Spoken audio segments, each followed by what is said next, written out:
What's up, everybody, and welcome to the 49th episode of the Control Freak Podcast. I am your host, Alex Blackard, or at Less Alex on Twitch, Twitter, and YouTube. Today we are going live on Twitch, so if you want to listen live and participate in the conversation, follow me on Twitch. We try and get these in every single Monday, but because of some scheduling issues and some technical difficulties, me and Evan, my co-host tonight, Evan Bruce, how's it going, man?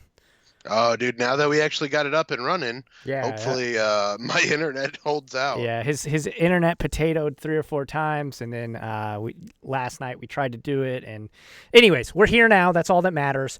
Thank you, and a huge shout-out to the podcast sponsor, Iggy'sPopShop.com. If you use the coupon code LessAlex, you'll save 10% at checkout. I know that there are a lot more important things. There are essentials that you need to buy during, COVID-19. I get that. But if you are in the market to be purchasing cards, whether it's singles, fat packs, Ikoria stuff, head on over there, save yourself some money, and help out the podcast all in the same purchase. And also, huge shout out to my Patreon supporters. They are the lifeblood of this podcast, so I do appreciate you.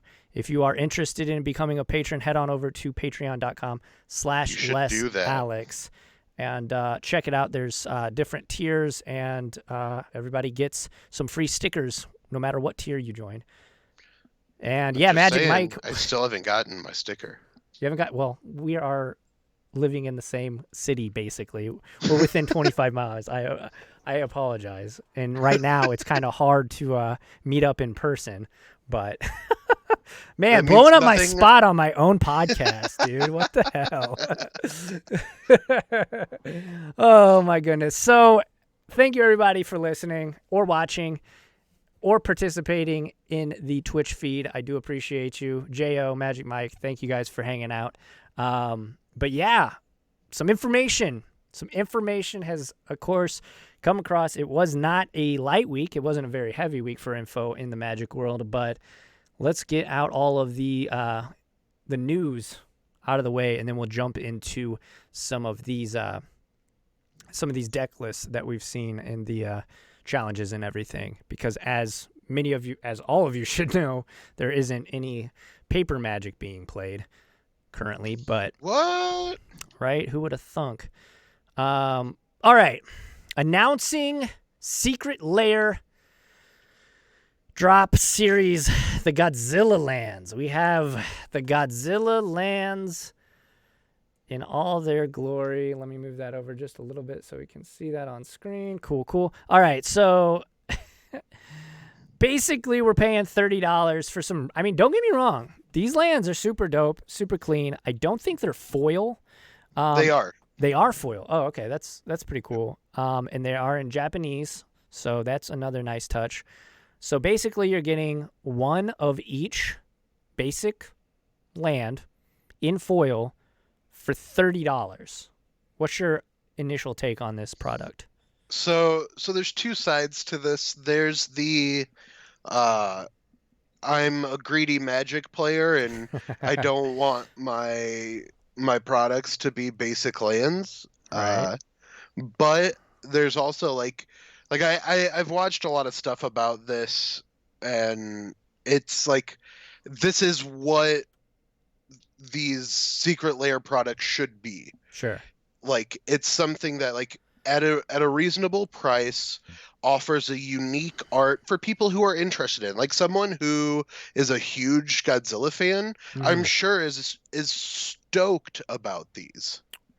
Yeah, I agree. I think this is kind of what the Secret LAIRs need to be, not necessarily something like a fetch land that people desperately need to get into Modern or Legacy, but rather a product that people don't necessarily need. And if you like the art, if you're, like you said, if you're into Godzilla, you can definitely pick up $30. I know a lot of people have been kind of complaining, as Magic players do, about the price point, but I think I think $30 it's is fine. completely It's reasonable. fine. They're gonna WotC's gonna Like, make their $1 million in 48 hours or whatever it is, and people are it's gonna get funny their cool because lands. Like, Magic players weren't complaining about the Goblins one when it was $30, or they weren't complaining about the Bitter Blossom one. I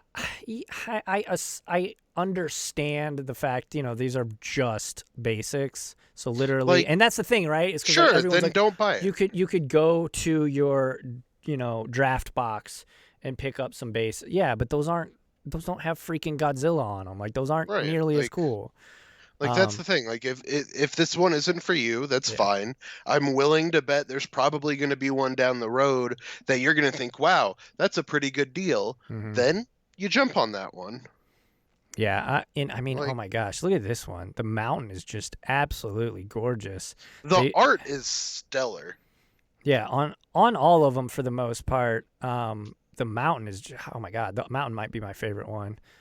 The swamp one's pretty cool. The island one is real neat.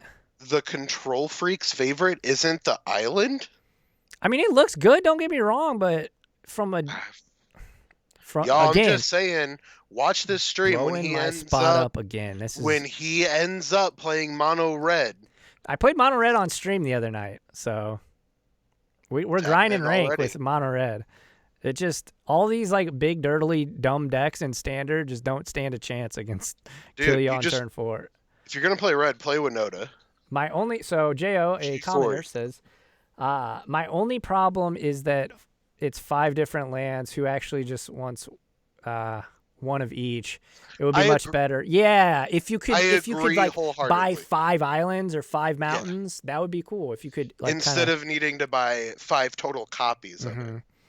I think Yeah, no, I agree with that completely. I definitely agree as well, but I think the problem with that is like since they're already pre-packaged, there'd be a logistics nightmare to do that. I mean, you just make a print run of forest and package those. Make a print run of mountains, package those, and like you just have 5 clickable links on the website. Yeah, I guess. And maybe you sell like 5 of each one for like, I don't know, $10-15, and then you offer like a package set of all 5 for 70 or something. I don't know. They could do that, something like that, I guess. But Magic Mike says mountain is the best. Mono red, top color confirmed. We're gonna need to change this to the Control Freak to the Aggressive Freak. Oh my god, that sounds bad. That's so bad. That's so bad. I would be all in on buying 10 islands, but I'm not buying 10 sets. Yeah. Yeah. There's no way. I mean, yeah. I get why they do it. Like it's a collector's thing. And can we talk about the name, the Godzilla? Like that's so lazy to me. The Godzilla. I mean, what else lands. would you call them? Maybe like the Monster Lands. That's just as generic. That's bad. That's even worse because that's even more vague. I don't know. I don't get paid money to come up with these names, but I feel like they could have done something, Anyway, so that's the first thing. The second thing, Evan, you brought up to me right actually before we started, we hit play or whatever. Yeah, I've been trying to find the article and I can't. There was a Moto online qualifier that someone under the age of 16 top forward, which won him $500 and an invite. Not bad. And like a week after the event, Channel Fireball reached out to him and told him that they weren't going to give him the invite and he wasn't eligible for the prize. Yikes. And so like naturally he like tried to figure out what was going on, and in the terms and conditions that nobody ever reads, it states that 16-year-old actually I know exactly where I can find it. It was on Evan Irwin's Twitter. Good old Evan Irwin. But basically what happened was because he was so young, he's not eligible for the prizes. I understand both sides. You know, if you've been rocking with the podcast for a while, I like to try and look at things from every angle. I understand the player's frustration, but at the same time, if you're not old enough, and it's in the black and white text right there when you first sign up for Moto or either register for the event. I'm not sure exactly where it says it, but if it's there, rules are rules. That is what it is. So I found it. His name is Luca. Oh, I'm gonna mess this up. Go for it. Just Jakubowicz. all right. And he said, last week I made top 8 of the Magic Fest Online Weekly Championship. My prizes included $500 and an invite to the Pro Tour. Today I was contacted by CFP and told that because I was not 16, I'm 14, I would not receive the 500 or my invite. I'm devastated. And in the comments he said, I have my father's consent. He reached out to CFB and they still denied it. So there's a lot of people, like Evan Irwin says, because laws, there's no way you can give him the money because that 100%. goes into gambling laws. That's what I was gonna try and say. But he and a lot of other people think they should ship him an invite to the Mythic Championship. Yeah. Because you can be completely disconnected from the event financially, and then there's no legal issues. Right. Like, this just encourages younger players to compete and play hard. Yeah. Man, it's a bad situation all around. I think he definitely should get the invite if CFB could do anything. Because at this point, from a PR standpoint, it just seems like CFB is just trying to save a couple $100. I mean, give this man some in-store credit, to their website. Maybe not even. It doesn't even have to be 500. Maybe like 250 or something. Well, the money, you can't give him any form of financial, even gift cards or things like that. It still falls under gambling. Is there any way they could just send him a Jace the Mind Sculptor or something like? There's probably some workaround they could. The secondary market doesn't exist, so. I mean, I don't know. I'm certainly not a legal expert. Sure. But I feel like there's got to be something that Watsky could step in and maybe send him, maybe a secret layer like the land, not this land. That's what I think would be cool. Lands. What if they stepped in and they're like, hey, we recognize that you had this accomplishment and we want to encourage you to keep playing, so here's a free box of Ikoria.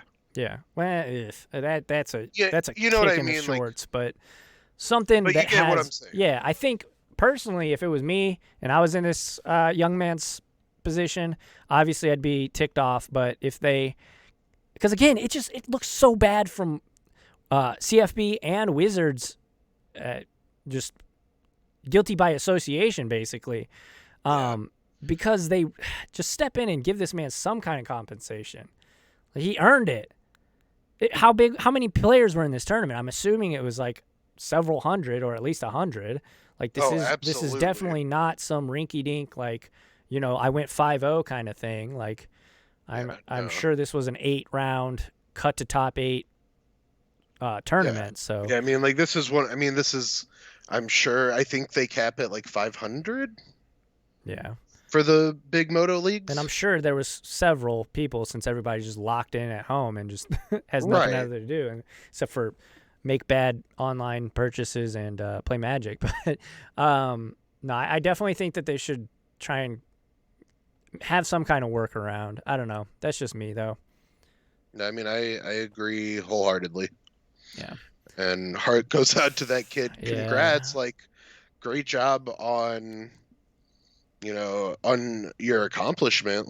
Don't let the prize or lack thereof take away from being 14 and doing something that people 3 times your age dream about. Yeah. It's quite an accomplishment.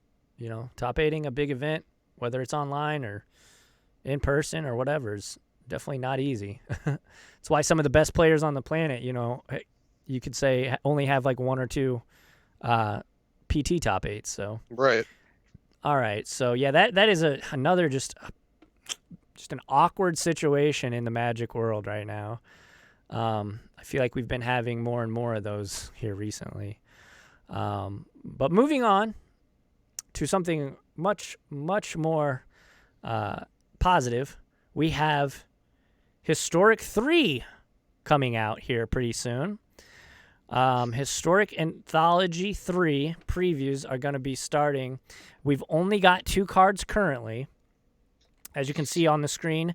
And if you're just listening, we got Ulamog the Ceaseless Hunger and Phyrexian Obliterator, which back in the day, you remember playing that card. The card was... Oh, dude, I love that card. Like, the dirty. I'm super excited about both of these for very different reasons. Oh, my gosh. It's going to be...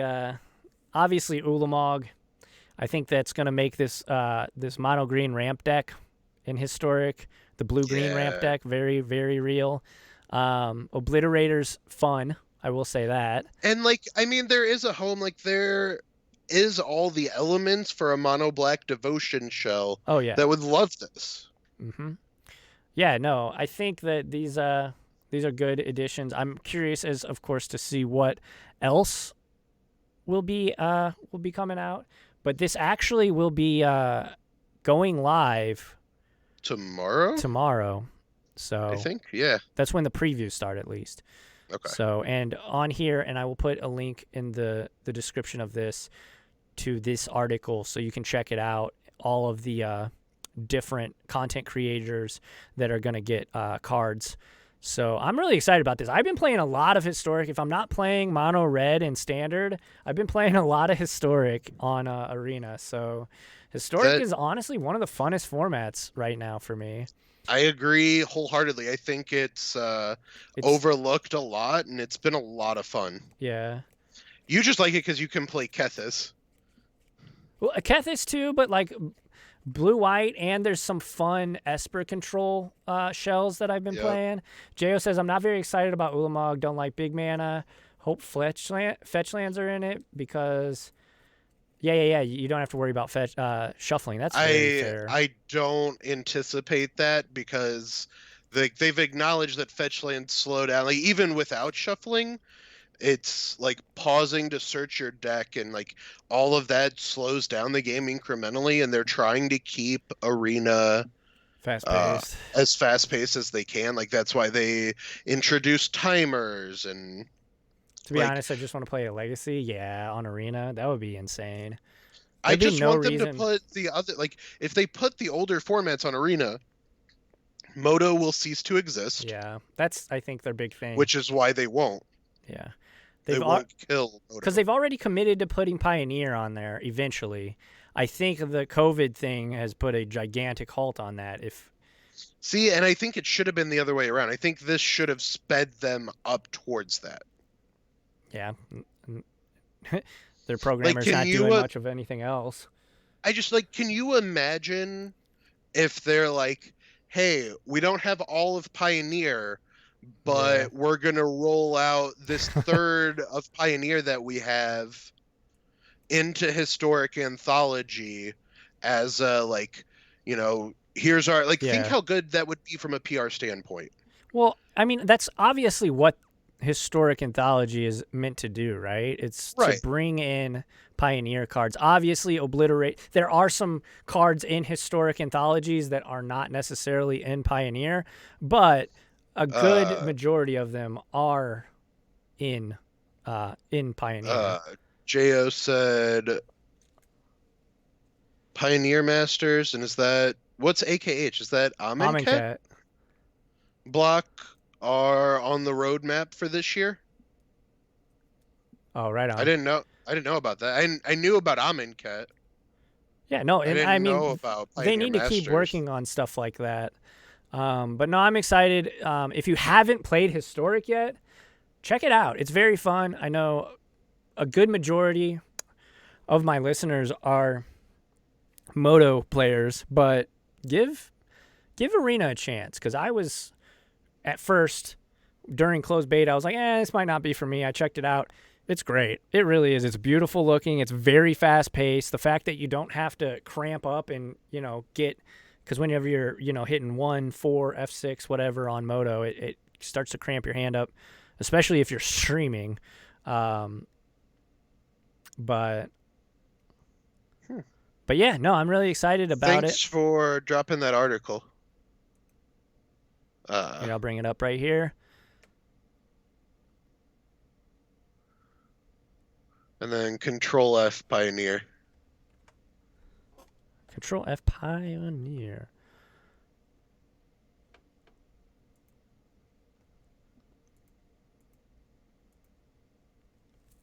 Yeah, so for Amonkhet as well as Pioneer Masters, which we'll be releasing later this year with Historic Anthology 2, we're starting to build a bridge to the future.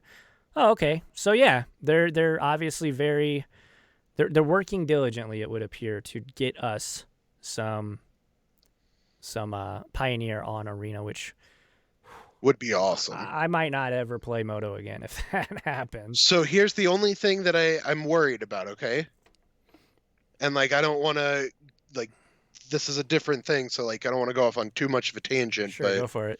I'm terrified they're going to put Pioneer on Arena, and it's going to be like Brawl, and we're going to have a Pioneer day. Yeah, they can't do that. They have Pioneer is supposed to be the future of competitive Magic, in my opinion. That's what they build it as, at least. I at least when agree. they first released it.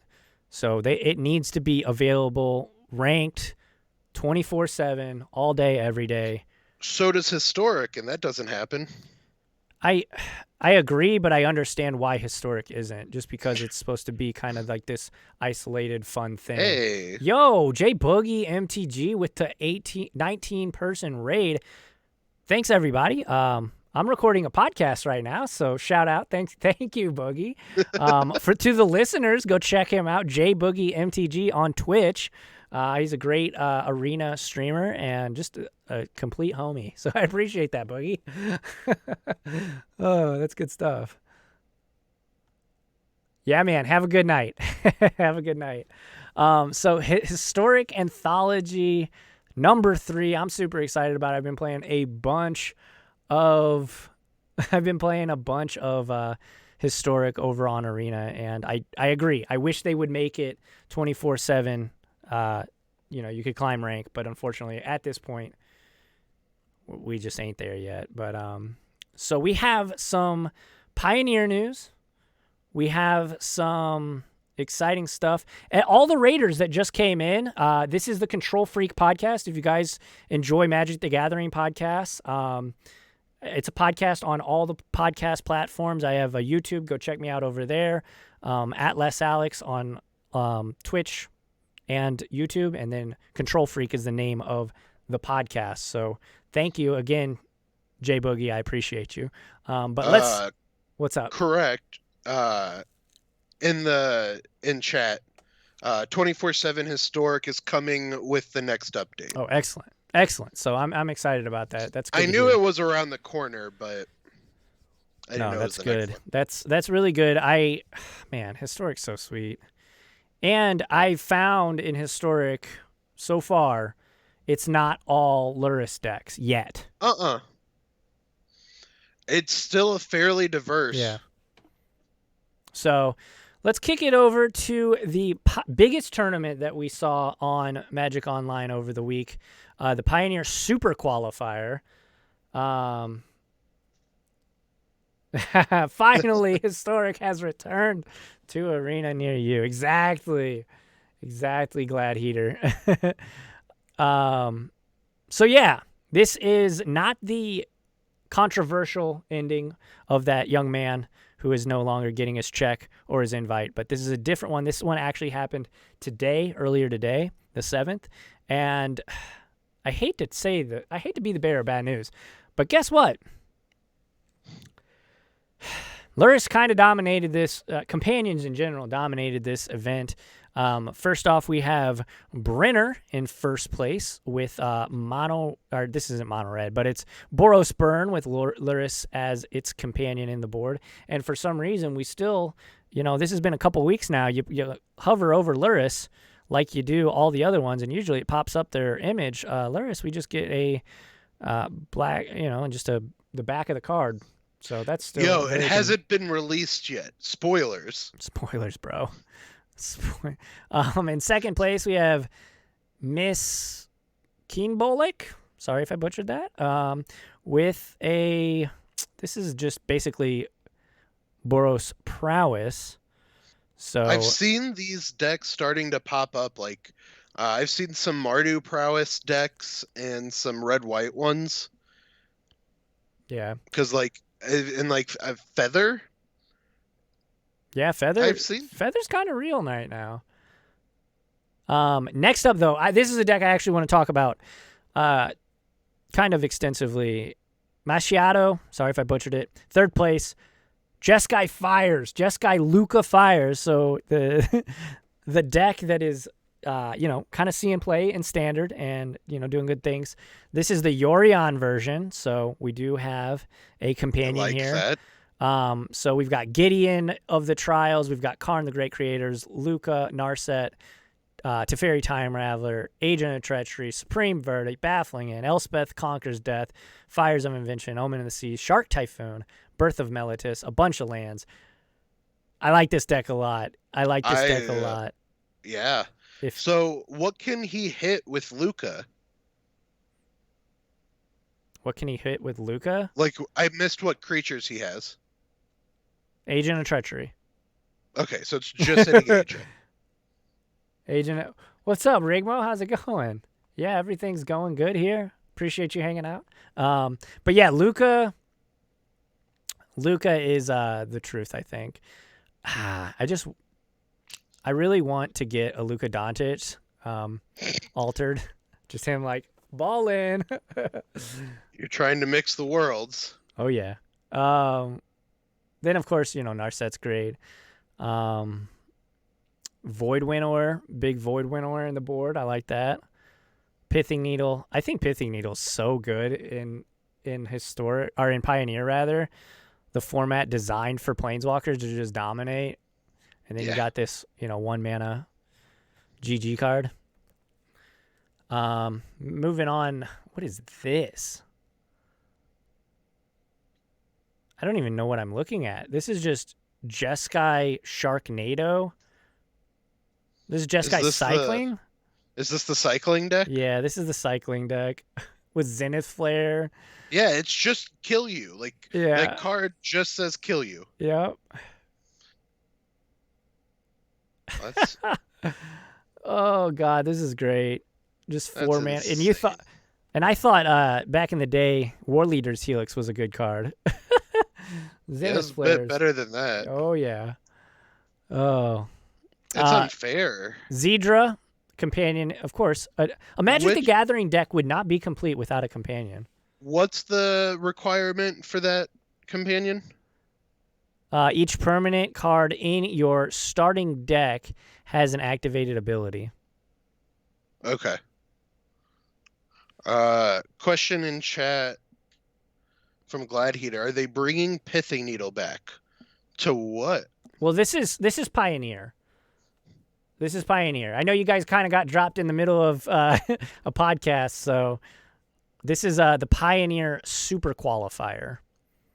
And then next up, we have yet another Prowess deck with good old-fashioned Luris in the board. And then we have Hanger Backwalker, Hardened Scales, Fatal Push, Thoughtseize. You know these cards. Winding Constrictor, Luris in the board. Oh, what? Yeah. Another Luris? Yeah, weird, huh? Weird. Gotcha, Gladheater. Do you think they'll bring Pithing Needle in Anthology 3? I don't know. We already have... That would be pretty cool, actually, to be honest. I just wonder if they will because we have Spyglass. That's fair. Spyglass does the job. Yeah, I'm just curious if they'll aim their direction somewhere else. Yeah.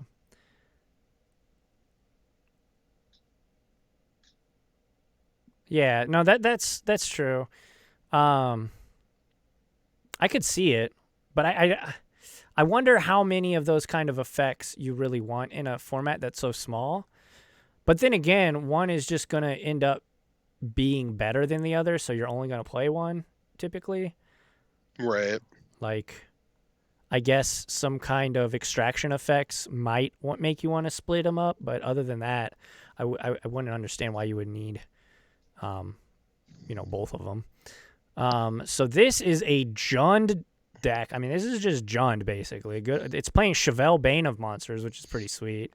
What? Proaxa, Satyr Wayfinder, Scavenging Ooze. And then we have Luris in the sideboard for this Jund deck. And then to round out top 8, this is just looking like good old-fashioned Doom Foretold. So black-white Doom Foretold with Yorion in the sideboard. So it turns out blue-white control. Was that a demonic pact? That was a demonic pact, yes. Because you get to sacrifice demonic pact to Doom Foretold. And right, that way you don't have to die. That's actually pretty clever. For those longtime fans of the podcast, y'all know I'm a big fan of demonic pact. Long time? You played it like a month ago. What? No. Remember back in the day when yeah. I forget who it was. Top 8'd a Pro Tour with this card in like an Esper deck. And then I gave my oh man, that so good. 9th place we have good old fashioned Inverter of Truths with Yorion in the sideboard as a. I think that's really interesting that we don't see a single inverter deck in the top 8. Yeah, I mean, obviously, like the Luris Burn deck seems like incredible. Yeah. Clever until they disenchant the Doom Foretold. That's very true. Oh my god. And then you're dead. And then you're dead. Yeah, because companions. Companions have definitely shaken up. It's not all of the Eternal formats. Even it just changed Magic, 100%. Magic, unless they get rid of companions, will literally never be the same. And I know that sounds super hyperbolic and like crazy, and like Alex, you're flipping out over like last 3 weeks of this podcast have just been, hey, here's another companion. Talking about companions. Here's another companion deck. Here's another Hardened Scales deck with Luris in the board. We have the Saram deck with Luris in the board, of course. 12th place is another Prowess deck with Luris in the board, and then 13th is Luris as well with Luris Prowess. Jo in the comment, hey, what should I do with my 2-card combo deck? Ooh, I know, add 20 cards so I can run a companion. I mean, pretty much. And here's another Jund deck. I like seeing that because in my mind, if Jund is succeeding, the format is healthy. But it's Luris Jund. Well, what are you going to do? Like, it just means they're not playing big, dumb threats. So, like, they all die to my Fatal Push. It's fine. Yo, look at this. This is sick. This is a Fires deck in 17th place. But this one is interesting because it's playing Jace Architect of Thought. I like that. I am the Savior said, companions have been a headache, and Morrow kind of admitted it today on Twitter that he messed up. Do you have, what that quote is? I'm the Savior? Show us the receipt, Savior, and glad you could stop in. I'm curious what that is. So, yeah, no, this deck looks sick. I'm a fan of this deck. If I were to sleeve up a deck right now and play some Pioneer, this would be definitely the deck. Narset, both Narsets. Narset of the Ancient Way and Narset Parter of Veils. Getting to the Trials, Elspeth Sun's Champion, Chandra Awakened Inferno. Oh my god, there's so many Planeswalkers. This is great. Fae of Wishes. I love it. I love it. You need to get some rare wild cards for Spyglass. Yeah, they just posted the link to the quote in chat. Oh, yeah, I'll bring it up. So let the pendulum swing back and forth over sets, but please stay away from homogenizing. opening hands between companions and London mulligans. The consistency is making the game feel the same, which is not what Magic is about, said at Rad Mr. Rogers on Twitter. And Mark Rosewater himself responded with, that point is I'm not tripping, right? He just like completely muffed up this tweet. That point is be taken very much to heart. So, Well, there's another one that was just posted that was Morrow responding to Eric Froelich. And Efro said, not enough characters to go deep into this, but you need to have both. Hold on. You need your game to not be chess to sell product and get new players, but you also need your game to be fully functioning and be playable and keep people playing. And Morrow said, I'm the innovation guy. The only way I can help balance is by pushing less into unexplored space. I'm trying to get a sense from the audience if that's what they want. I put Companion into Ikoria. Was I wrong to do so? Yes. Yes. It's the worst mechanic of all time, in my opinion. Here's another. So right now, if you're listening and you're not watching on YouTube, chat is just literally sending us quotes or links to quotes from Mark Rosewater's Twitter. So here's one that Mark Rosewater posted a poll 12 hours ago. Inquiring minds want to know, while R&D tries to support innovation and balance, the two often fight with each other, which this is me saying this, which makes sense. But he continues to say, which of the two do you personally believe R&D should prioritize, innovation or balance? I would definitely say balance. I think that's a really interesting question. It is an interesting question. Because I think, at least in the time that I've been playing competitively, I think we've seen an interesting shift where, like, post Innistrad, like, Khans of Tarkir era felt like they were trying to make it more of a balance. And people complained that the formats were too boring. Like, everything was still the same. And like they started doing things like Origins with Flip Planeswalkers. Flip Planeswalkers. Thank you. Yep. And like you start seeing them delve into more areas, and like some things that the community likes, they're like, oh, that's amazing. And then they don't. Like, you get these mechanics that they don't, and like the pendulum falls and it's the end of the world. Like, I'm not saying Companion is good, but I think we as like a Magic community need to understand that like the evolution of a game is fluid.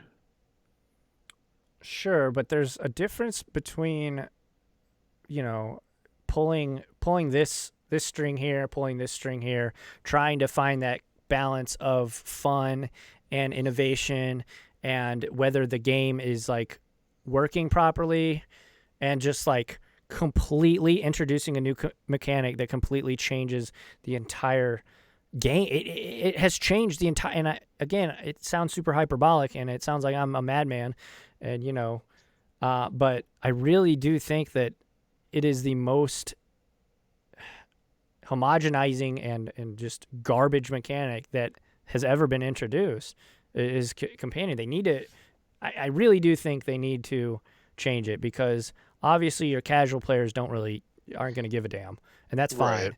Right. They're going to play their decks that they want to regardless, but at a competitive level, and I understand Wizards doesn't make their money. In fact, they probably spend more money on their competitive, at least maybe not in the last 2 or 3 years, but historically spent a lot of money to keep the competitive game going, and upping the prize pools here in the last couple of years to $1 million and things like that.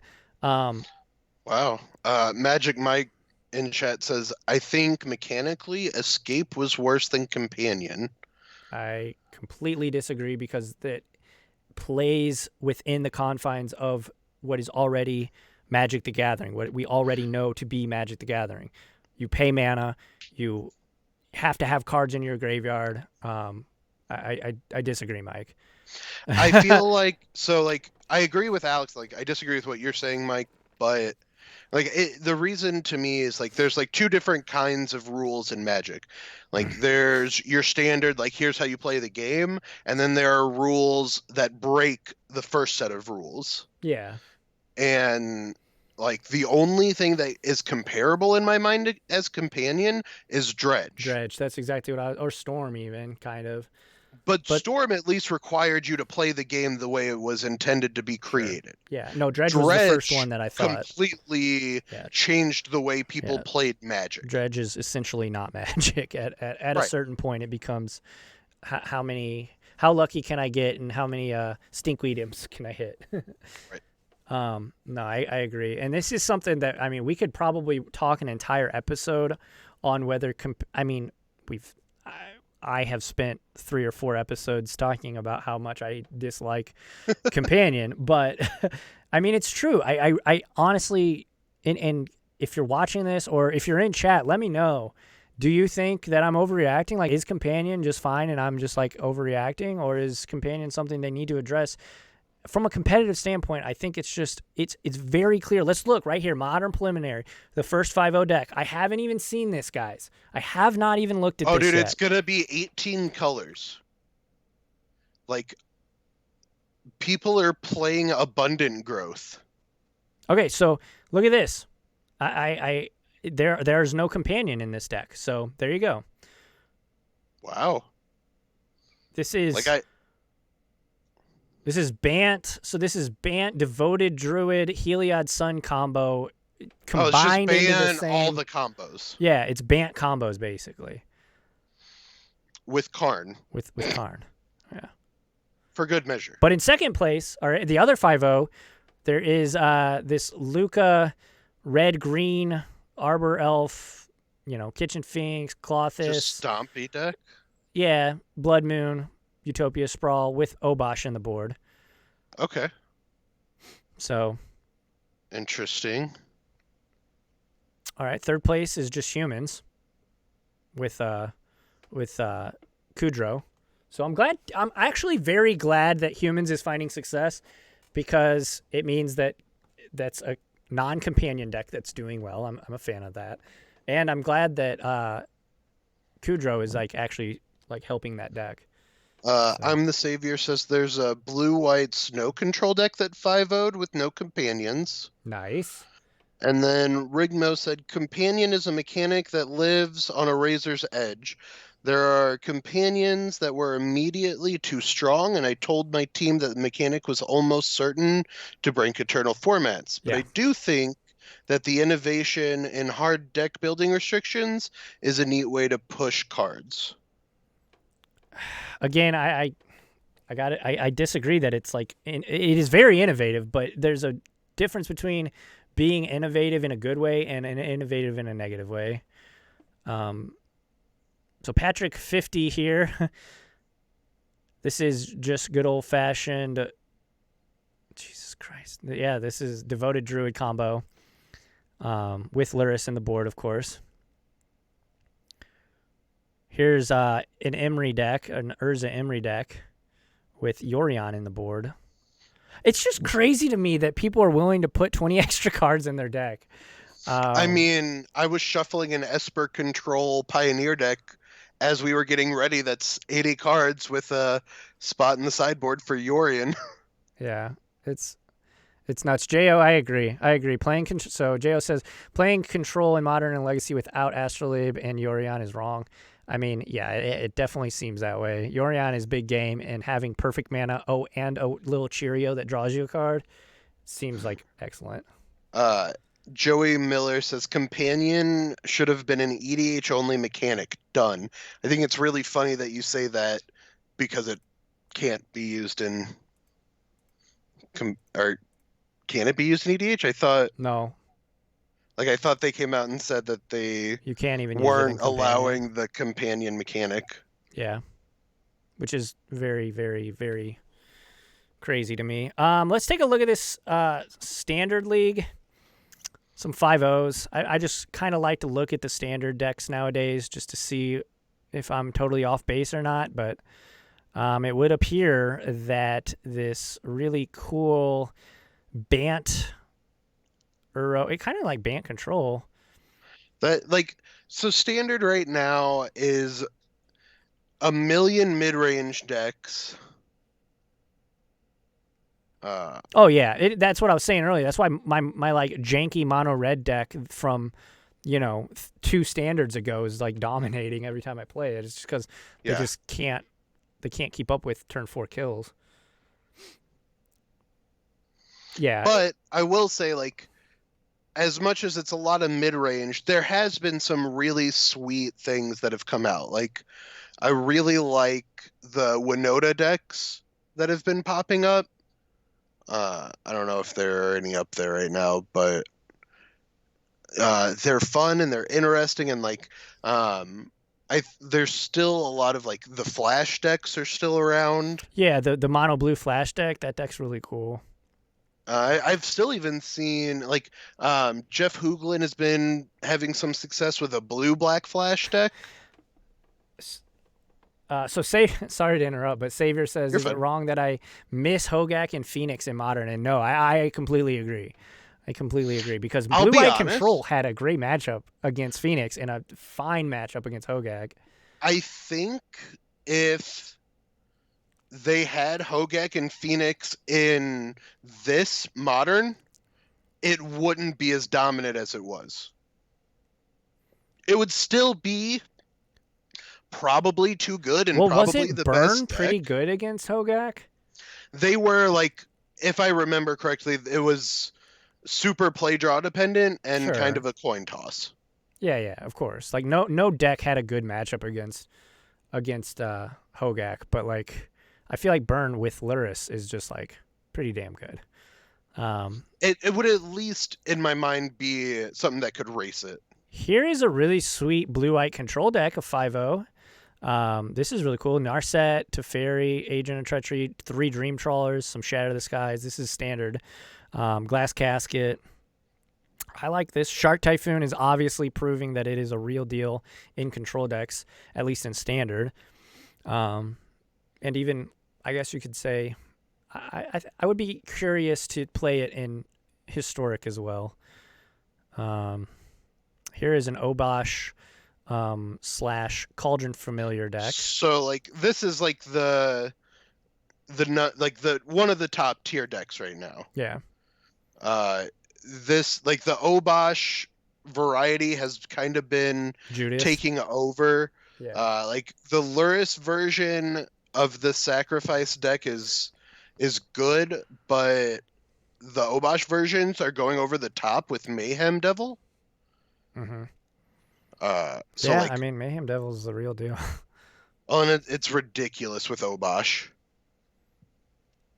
And yeah, here in another 5-0 here, same deck with Woe Strider and with Mayhem Devil. Yep. Obosh. This one's actually a Luris version. So, and then here's Jund. This actually okay? So yeah, this is that same style that we were talking about last week that doesn't actually play Luris in the board, or Luris as its companion. Just Junding them out. Obviously, it's got Witch's Oven, just because that's just the good thing to do. Glad Heater, Call of the Death Dwellers, another really good reason to play that deck.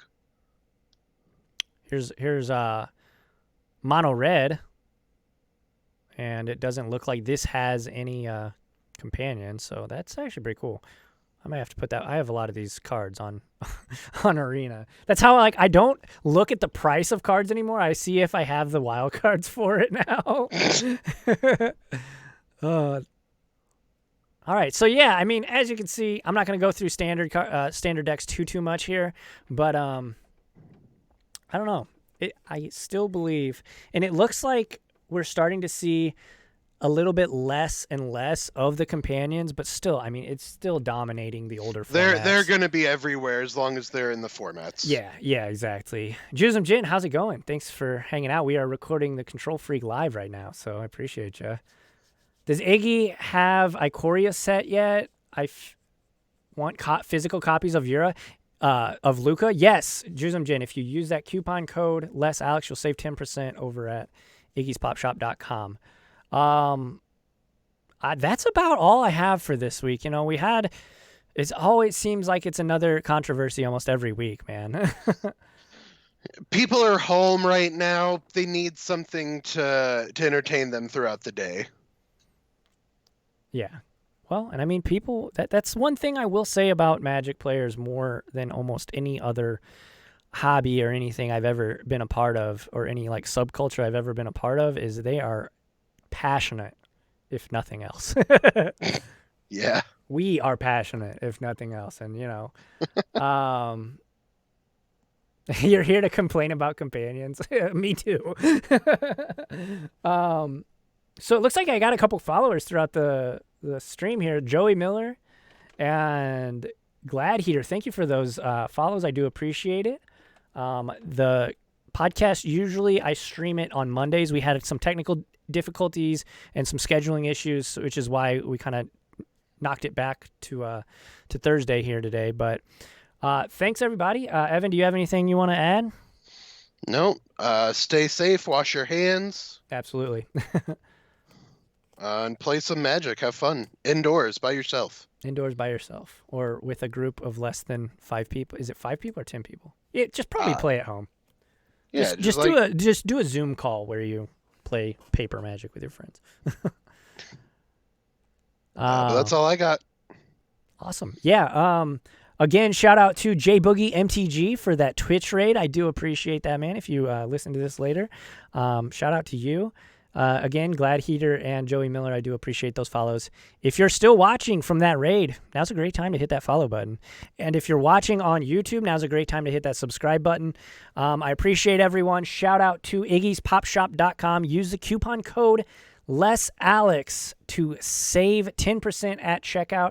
They do have some Ikoria sealed product. They've got a bunch of singles. Go to that website, check them out. If you do have the expendable income right now, I know that a lot of people are struggling with the whole COVID-19 thing, so I definitely understand if you're saving your money for bigger things, more important things. And again, shout out to all of my amazing patrons over at patreon.com. If you enjoy any of my content, head over there, check that out. Patreon.com/LessAlex. You get perks, behind-the-scenes stuff, show notes, a bunch of cool stuff, stickers, and a bunch of cool stuff like that. And I do have merch over at Teespring, so that link will be in the description below, teespring.com/LessAlex. You can get the Control Freak logo t-shirts and the Spread Propaganda t-shirts over there, and stickers as well. So thank you, everybody. Until next week, keep spreading that Azorius propaganda, and be kind to one another, and wash your hands. Have a great night.